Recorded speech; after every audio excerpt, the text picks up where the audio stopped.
La mégafaune marine, ça vous parle?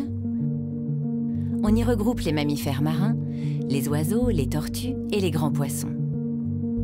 Ces animaux sont souvent des prédateurs supérieurs et jouent un rôle essentiel dans le milieu marin.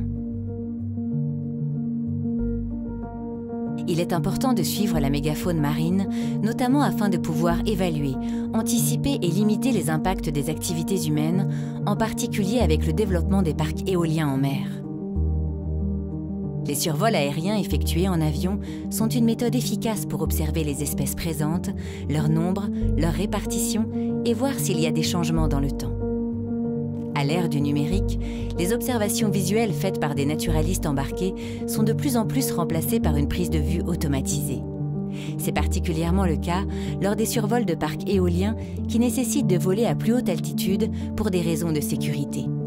À chaque survol, des milliers d'images sont ainsi enregistrées en quelques heures, ce qui pose un vrai défi. Comment analyser une telle quantité d'images? Le faire manuellement, c'est compliqué. Il faut une grande expertise naturaliste pour repérer et reconnaître les espèces. De plus, c'est un travail long et fastidieux, donc peu adapté aux nombreux suivis qui doivent être réalisés. C'est là qu'intervient le projet CEMACAP. Son but?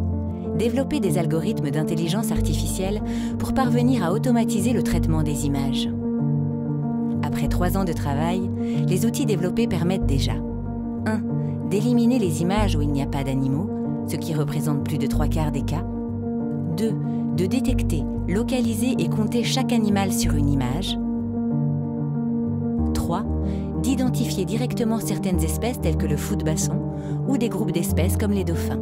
Cependant, des progrès restent encore à réaliser pour obtenir la même fiabilité qu'un naturaliste qui classifie les espèces manuellement. Ces solutions semi-automatisées offrent un gain de temps considérable dans le traitement des images. La localisation, le comptage et l'identification des espèces permettent de créer des cartes d'abondance et de distribution de la mégafaune marine, indispensables pour les suivis à long terme et l'évaluation des impacts des activités humaines dont l'éolien fait partie.